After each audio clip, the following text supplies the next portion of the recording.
Welcome. It's your boy, Dane Johnson 3_16, aka Gravity, the man who has never met a mic he didn't like. I told you not to worry. I'm back with your fill. It's another serial killer story. But first, because I don't have a lawyer on retainer, here is your disclaimer. Parental discretion is advised. So today, we are going to be talking about the Night Stalker. First, I would like to apologize.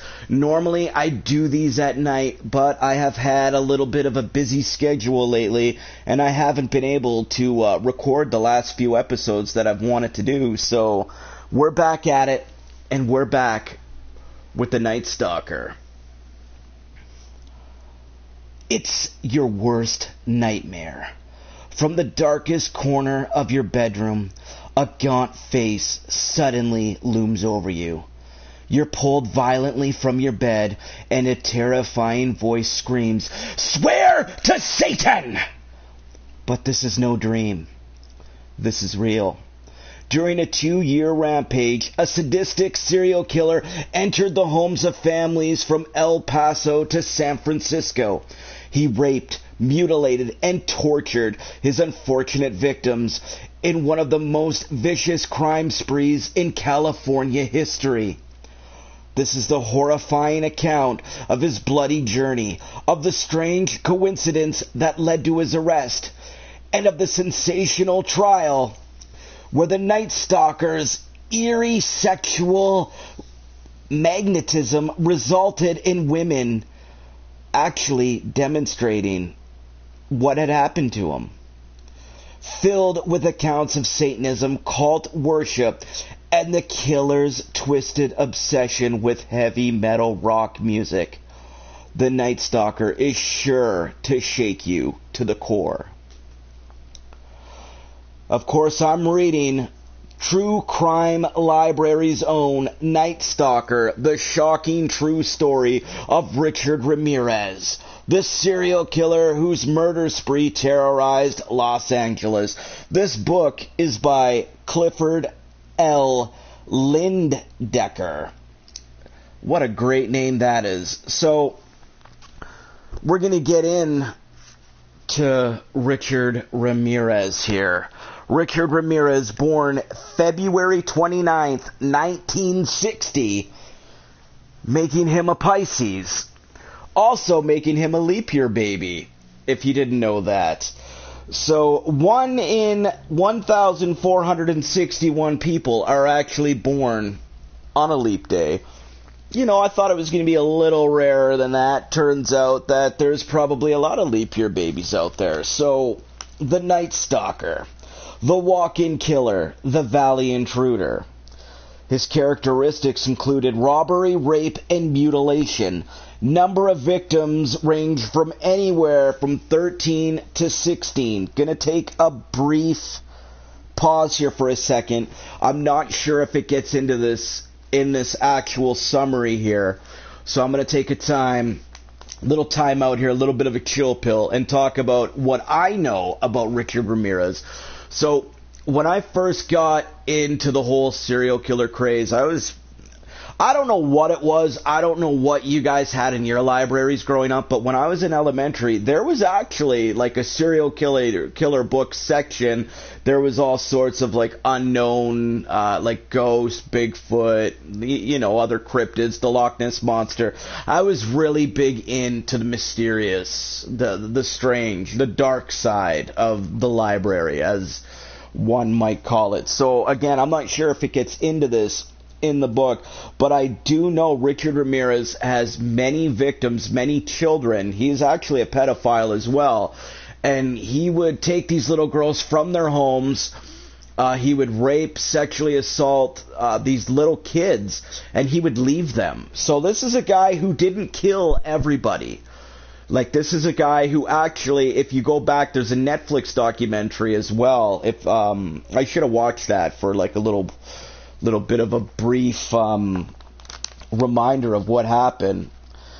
But Richard Ramirez is a guy who, he didn't kill everybody. This is a guy who slowly got into it, and during his 2-year spree, though, he went absolutely bonkers. And he killed up to 16 people here. So the date of the murders ranging from April 10th, 1984 to August 24th, 1985. The date of his arrest was August 31st, 1985. The method of murder was stabbing, shooting, and bludgeoning. So, his known victims. Let's get into the known victims here. And again, I'm going to rattle off a lot of names here. Didn't really get into the background of any of these victims. One day, I'll actually do a separate live stream where I get into a lot of the victims, and we'll touch base on a lot of these innocent people who. Let's take time out here. 1 second. Now, when we were talking about high-risk victims in the last video, and the low-risk victims, and I'm going back to the happy face killer here, like the high-risk victims being like the prostitutes and things like that. Now, a low-risk victim, that would have been pretty well all these guys. They lived in, people I should say, not guys, all these individuals. These are people who lived in, like, not the greatest communities, but they lived in safe communities. Like, they weren't rich by any stretch, but they lived in good communities where you let your kids play with the other kids. You know, you'd call them in at, like, when it's dark. You would leave your door unlocked. You'd leave your windows open to get that nice, cool California breeze coming in. And while Richard Ramirez pretty well shook all of California to the core, to where people were actually sleeping behind their TVs. They were sleeping underneath their vehicles in their garage.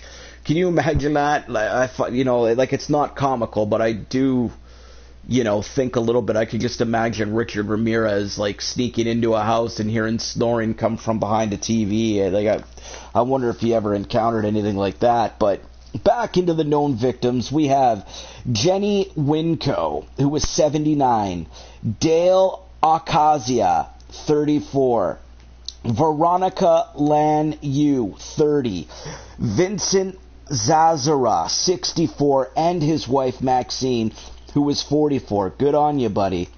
William Bill Doy, 66, Mabel Keller, 83, Mary Louise Cannon, 75, Joyce Lucilia Nelson, 61, Max Needing, 68, Lelia Needing, 66, Chain Arong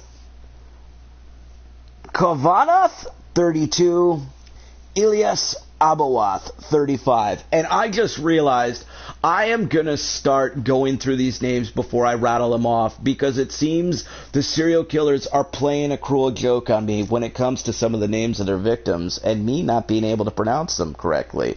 So, the crime location was Los Angeles, California. The status being sentenced to death but died of complications of B-cell lymphoma on June 7th, 2013. So this is a guy who was arrested in 1985 and died of cancer in 2013, which puts things into perspective. The last video, if you remember, we were doing the DC snipers, and I just found it very odd that, Jean Mohammed was arrested as quick as he was and sentenced to death, and actually executed along the same time. Like, he wasn't even on death row, I don't believe, for more than 5 years. So that to me is interesting. It just goes to show how certain things like that work. So we're going to get into the background of Richard Ramirez. We'll get into his childhood, how he grew up, and all those sort of things. We have a lot to rattle off here. So Richard Ramirez was one of 5 children. He was born to Julian and Mercedes Ramirez. His father had been a former police officer in Juarez, Mexico, but ended up working on the Santa Fe Railroad after relocating to Texas. Although he was a hard-working man, he was prone to the bursts of anger and would often physically abuse his wife and children. So, back to that, the police officer connection again. And I know it's not actually Richard Ramirez, it's his father, but I just find it weird how that always seems to be in there. Somewhere in the family had a job in law enforcement or the military in every single one of these serial killers we have touched base on so far. So when Ramirez was 2 years old, he was struck by a falling piece of furniture and he sustained a large laceration on his forehead. Then when he was 5, he was struck in the head by a swing and knocked unconscious. As a result, he suffered frequently from seizures until his early teens. So from a young age, Richard Ramirez is not only growing up in a volatile situation, he's growing up already with a head injury. 2 years old. Your brain is still developing well into your 20s. I'm sure of it. So, from the age of 12, Ramirez spent a lot of time with his cousin Miguel Ramirez. And Miguel, let me tell you, he was quite the character. Miguel was much older, and he had been an Army Green Beret. He's a combat veteran who served in the Vietnam War. He would tell young Ramirez about the atrocities he'd witnessed and the violent rapes he had committed himself while stationed in Vietnam. There's even a photo of him posing with a severed head belonging to a woman he had brutalized. Ramirez had been smoking cannabis from a young age, and he would smoke with Miguel while listening to his gruesome war exploits. Miguel taught Ramirez some skills he had learned in the military, including stealth tactics and how to kill. On May 4th, 1973, Ramirez was with Miguel at his home when Miguel had shot his wife in the face during an argument. Miguel was found not guilty by reasons of insanity, and he had spent the next 4 years incarcerated in the state mental hospital. So, Richard Ramirez is a guy growing up from a young age who only ever knew violence. This is a guy who didn't know how to express himself. He'd only been around violence. He'd only been around people who showed violent tendencies. And don't blame weed, man. If anything, weed would have fucking chilled the guy out. But, way to throw that in there. So for a while after the shooting, Ramirez had lived with his sister and her husband, Roberto. And he withdrew from friends and family. Now, he moved from one area where it was violence into another home where Roberto was a peeping Tom. And he would take Ramirez along with him at night to peep through windows. It was also at this time Ramirez developed an interest in Satanism and started using harder drugs, namely LSD. So we have the violent part that he was introduced to and the voyeurism part, or however you want to say that. So he's learning the violence, the sexual aspect. If you don't get caught, you can do whatever you want. So those two mixed together created the perfect storm, which is Richard Ramirez. And for the record, I just want to say, was there a more perfect serial killer than this guy? Now, this is a guy who, as he was older, I don't think... Well, we'll get into it, I'm sure I'll learn here. But from what I already know, this is a guy who didn't have a permanent home. I don't want to say he was homeless, but he was more of, like a flopper. He'd be drifting. He'd be in and out of other people's houses. I'm sure of it. But this guy here was just the absolute perfect killing machine. And when you look at some of his victims here, they're all on the younger side. They're all on the older side of the spectrum. So this is a guy, once he was in a house, there was probably no getting him out of the house, come to think of it. So, as a teenager, Ramirez began associating his sexual fantasies with violence, as I just touched base on. While he was still at school, he worked part-time at the Holiday Inn, which he used to his advantage. He would use his passkey to enter the rooms and rob guests. One night, however, a guest returned to his room to find Ramirez trying to rape his wife. The man proceeded to beat him. Ramirez was arrested, but the charges were dropped when the couple refused to testify. Nevertheless, he lost his job at the Holiday Inn. I don't think that's what Chingy and Snoop Dogg were talking about when they said, come to the Holiday Inn. Ramirez moved from Texas to California when he was 22 years old, and he decided to settle there. Within a few years, he would embark on a killing spree that would make him one of the most famous killers in America. And that's just scratching the surface. The fascination with Richard Ramirez goes deep. Now, if you're this is going to sound morbid, but if you're looking at the Mount Rushmore of American serial killers, you probably have your Ted Bundy, your Jeffrey Dahmer. Maybe you could throw John Wayne Gacy in there. You have guys like the Green River Killer, the BTK. Ramirez was different from all of these guys in the fact that Ramirez,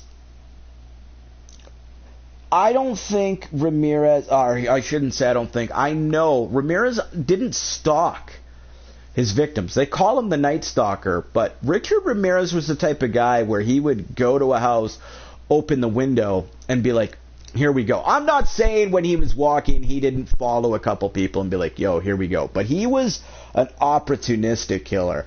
He would go to houses, try to open the window, and if it opened, Ramirez is in your home. Whereas by BTK would stalk his victims. He would troll his victims. He'd drive around for weeks, sometimes months, be like, that's who I want. And another guy like Gary Ridgway was strictly prostitutes. So whoever walked up to his car at the time, that was a victim. Ramirez was all about, hey, that house looks good. Let's go to that house. So he was more of a stalking the way the house looked kind of guy. Like, hey, I could probably get something from in there. That looks like a nice family home. There's probably a little bit of everything that I want in there. Ramirez is the type of person where he didn't discriminate. He raped men, women, and children. He was foul. You look at the 2% rule, or even if you want to call it the 1-in-1 rule, where 1% of the world is genuinely 100% good. All they do is good. Sure, they make mistakes, but they make those mistakes with good intentions. Whereas you look at the 1% of absolute pure evil, and that's where you get people like Richard Ramirez. That's where you can also, and I know I'm going off topic here, but that's where you also get like the bears that stalk people, the sharks that stalk people, the rogue animals. There's absolute evil in this world. Rest assured. There is absolute evil. Right now, there's someone out there plotting absolute evil. And if you turned on the news, you'd see it day in, day out. You'd think that there's a lot more evil than there is good in the world. But trust me, violence, murder, sex, it sells. Nobody is turning on the news to be like, oh, that's great, look at that, 6 puppies got adopted today. So, here we go. Oh, and thank you, Honey Bunches of Oats. I just got a message from my beautiful wife who had left me a muffin, so that's great. Very, very, very appreciative. We're going to get into the murders. The body of Jenny Vincow was found on June 28, 1984. This was in her apartment. She had been stabbed multiple times while sleeping in her bed. Her throat had been cut so deep that she was almost decapitated. Ramirez gained entry into her house through a mesh screen covering that was in front of a window. So an open window, there just happened to be mesh there. Push that to the side, the Night Stalker's in your home. On March 17th, 1985, Maria Hernandez was shot in the face outside her apartment. She had survived. Her roommate, Daly, heard the gunshot and hid behind a counter in the kitchen. As she raised her head to see where Ramirez was, he had shot her in the forehead, killing her instantly.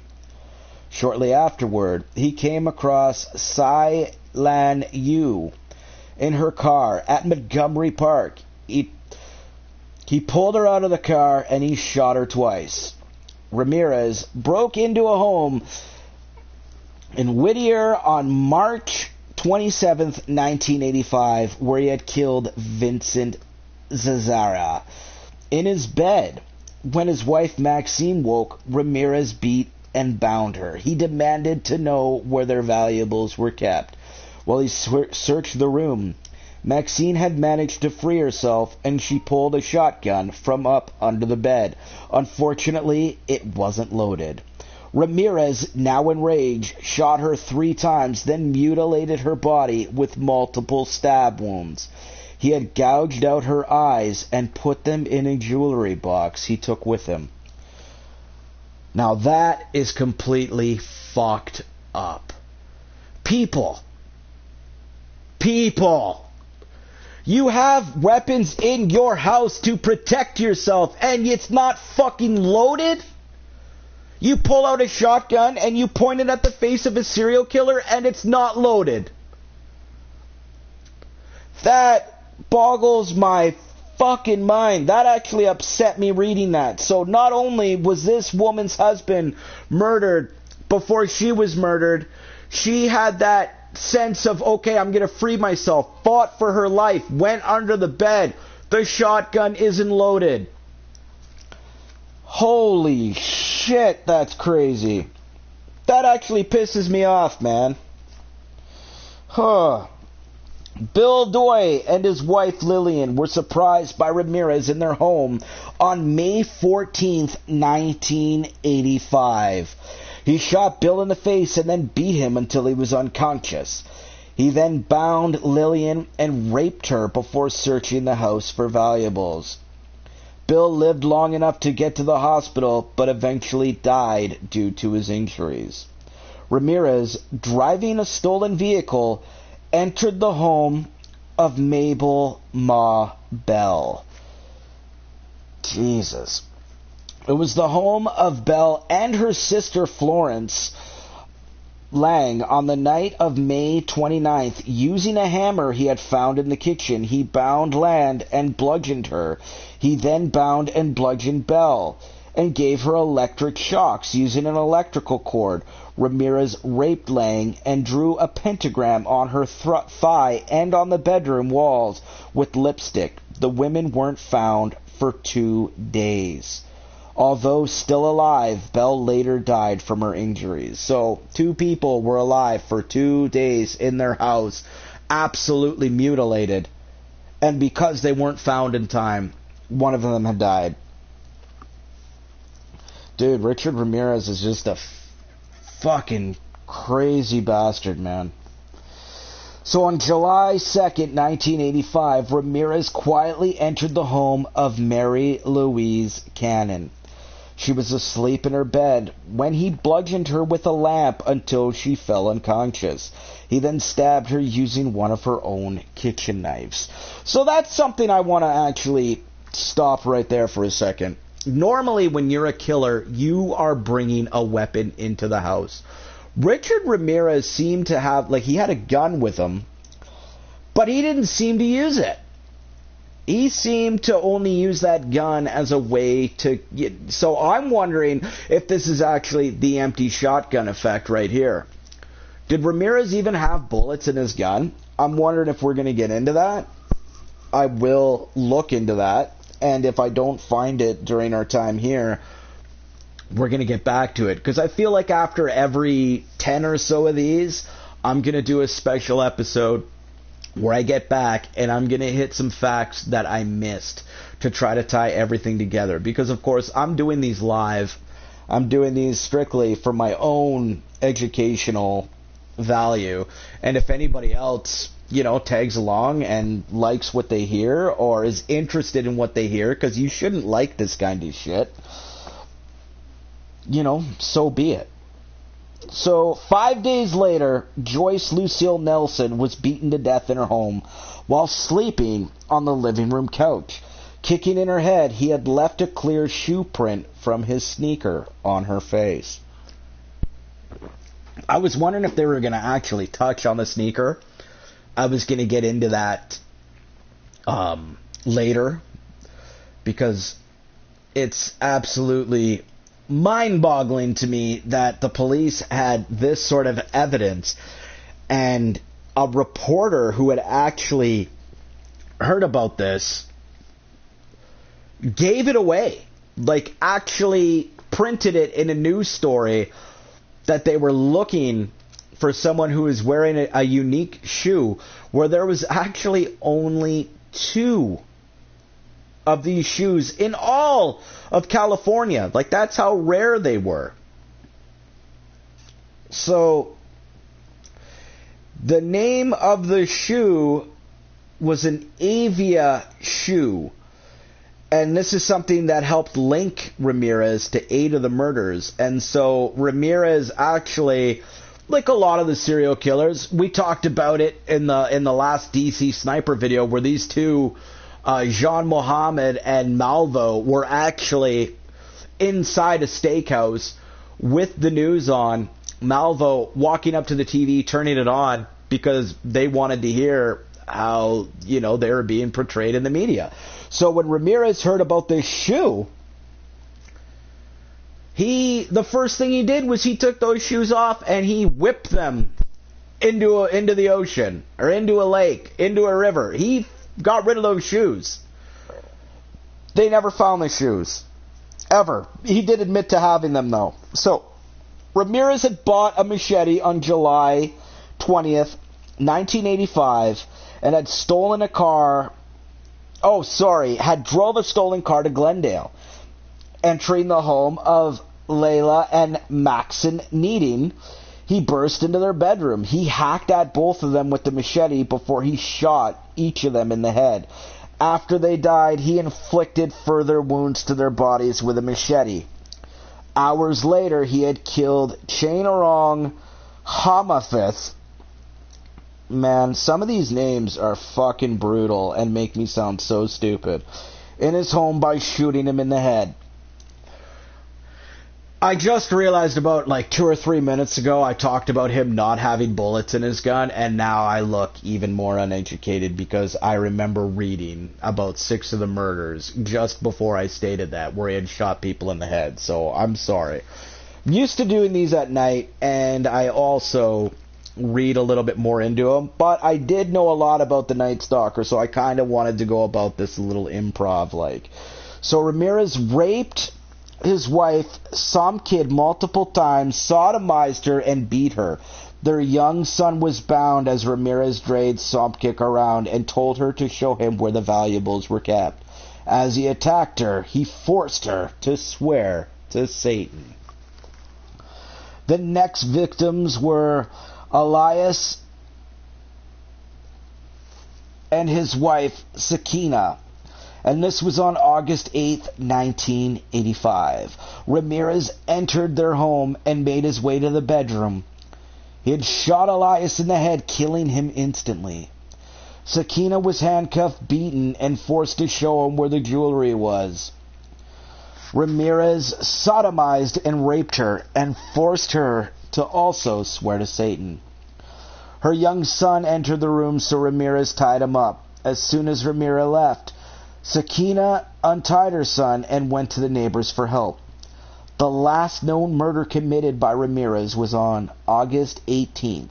He broke into the home of Peter and Barbara Pan. Oh my God, you serious? He killed Peter Pan? You can't make this shit up. Peter was shot in the head right away. Barbara was sexually violated, and beaten before Ramirez shot her in the head. Remarkably, Barbara survived. Ramirez drew a pentagram on the bedroom wall in lipstick and wrote, "Jack the Knife." So those were the murders committed by one Richard Ramirez. We're going to get into the timeline of the known murders, of course, starting on June 28th, 1984, and ending August 9th, 1985. Just need a nice sip of coffee. Okay. Rest in peace to the victims. Timeline of the known murders. June 28th, 1984. Jenny Vincow, 79. March 17th, 1985. Dale Okazaki, 34. March 17th, 1985. Sai Lan Yu, 30. March 27th, Vincent Zazara, 64 years old. On March 27th, 1985, his wife also, Maxine Zara, was 44. April 14th, 1985, William Dewey, 66 years old. June 1st, 1985, Mabel Keller, 83. July 2nd, 1985, Mary Louise Cannon, 75. July 7th, 1985, Joyce Lucille Nelson, 61.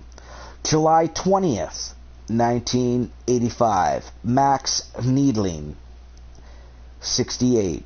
July 20th, 1985, Lilia Needing, 66.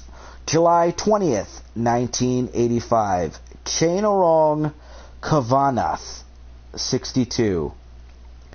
And on August 9th, 1985, Ellis Abueth, 35.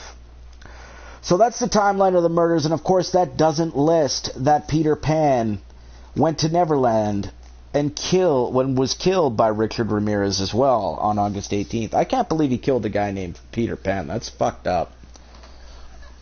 How do you not just have a mind fuck moment when you hear that sort of thing? So one thing I find very interesting is you can see Richard Ramirez, I believe, was, if you want to say anything is possessed by Satan or demons or has absolute pure evil in him, it's got to be this guy, because this motherfucker didn't take any breaks. This is a guy in March, he's got 4 people, 2 on one day, 2 on the other day. I realize these people are married, they live in the same home. But in July, this guy couldn't contain himself. He went absolute full out, pedal to the metal, and went absolutely insane, killing person after person after person. And again, in this book, because it's a book on actual murders, it doesn't talk about what he did to the children before this timeline, during this timeline. Richard Ramirez would take kids out of their home, drive them somewhere, sexually assault them. Some of his victims were actually told, hey, I'm really genuine emotion from Ramirez was shown, how sorry he was, how he couldn't help himself, how he didn't want to do it. It's just weird. And even in some of these murders, none of the children that they're listing here were harmed, but trust me, children were harmed. This isn't an honorable guy who would go in, kill people, wrong place, wrong time type of thing. This is a guy who was pure evil. He didn't discriminate. He wouldn't 9 out of 10 times just tie up a kid and be like, oh, it's going to be okay. When you get out, someone's going to find you. No. He killed the parents of a lot of these children knowing how absolutely much it would fuck them up growing up. The arrest and trial of Richard Ramirez. On August 24th, Ramirez broke into the apartment of Bill Carnes and Isna Erickson. Carnes was shot in the head, and Ramirez raped Erickson. He had tied her up before he left, but she was able to get out to the window and see the vehicle he was driving. She gave a description of both the car and Ramirez to the police. The information was broadcast on news reports. The car was identified by a teenager who managed to write down part of the license plate. On August 28th, the car was located and a fingerprint was found on the mirror. Authorities now knew their suspect was Ramirez. His mugshots were shown on national television and splashed across every corner and every major newspaper throughout California. The following day, a group of people saw Ramirez, surrounded him, and beat him as he tried to steal another car. When police had arrived, the angry mob was still beating Ramirez. Police had to intervene before they were killed. So talk about vigilante justice. This is a guy who was recognized by the very public that he was trying to kill off. The very public that were terrified to sleep in their own homes. Can you imagine the anger of these people? These fathers, these brothers, these sisters, these mothers, aunts, uncles. The very people that Richard Ramirez didn't discriminate against as he would take the life of anyone. These very people turned around and very well could have taken his if it wasn't for the police.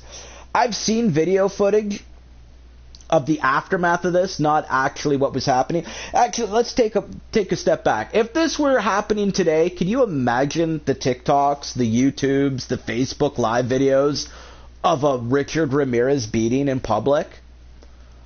So the police got there. I have photographs of Richard Ramirez sitting in the back of a cop car, absolutely wrapped from the top of his head to the bottom of his neck, where these people had kicked the living shit out of this piece of fucking garbage. They probably spit on him, they kicked him, they punched him, they did everything with their fists and hands. These are people, they didn't use weapons, they literally kicked the shit out of this guy. Well deserved, by the way. And I just want to say, when he was trying to steal another car, he was actually recognized on a bus, got off the bus in a hurry because everybody's doing the old, oh fuck, there's Buddy kind of look. So the trial took place in 1989 and it ended on September 20th with a guilty verdict on multiple charges.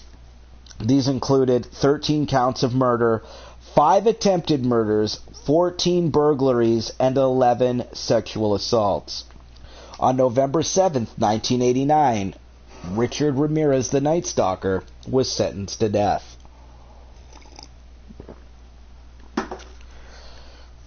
While waiting his execution date, Ramirez became unwell from B-cell lymphoma, a chronic hepatitis C infection, and a history of chronic substance abuse.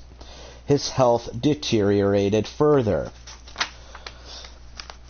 and he was transferred to Martin General Hospital in Green Bay, California, where he died on June 7th, 2013. As a result of the lymphoma, he was 53 years old at the time of his death and had been sitting on death row for 23 years. So, that's absolutely crazy. So that's the backstory on Richard Ramirez. We're going to get into, a little bit of the trivia side of Richard Ramirez. So, Richard Ramirez actually answered a questionnaire for a magazine. It had appeared in Answer Me, issue number 4. And these are some of his favorite things and his biggest dislikes. And then we're going to get into the final thoughts and, some other quotes about our subject here, Richard Ramirez. So, his favorite sport, rugby, football, and boxing. His favorite music, heavy metal. Favorite actress, Samantha Strong. His favorite vacation spot, Uranus. Favorite food, women's feet. Favorite color, red. Pastimes and hobbies, traveling and measuring coffins. Biggest like, cocaine. Biggest dislike, hypocrites and authority figures. Make a wish, to have my finger on a nuclear trigger device. What do you look for in a girl? Nice ass, good legs. Perfect way to spend a date. Moonlit night drinking rum at a cemetery. Describe yourself. An asshole and proud of it. Motto: live each day as if it's your last. If you like a girl, how do you get a girl to notice you? I pull out my gun. What's one thing you'd change about yourself? Not a damn thing, except where I'm at. How has your life changed as a result of your success? Privacy is a thing of the past. What's your message to your fans? Keep your spirit strong. The questions and answers from one, the Night Stalker, Richard Ramirez. Ladies and gentlemen, it's me, Dane Johnson 3_16, aka Gravity, the man who has never met a mic he didn't like. I told you not to worry.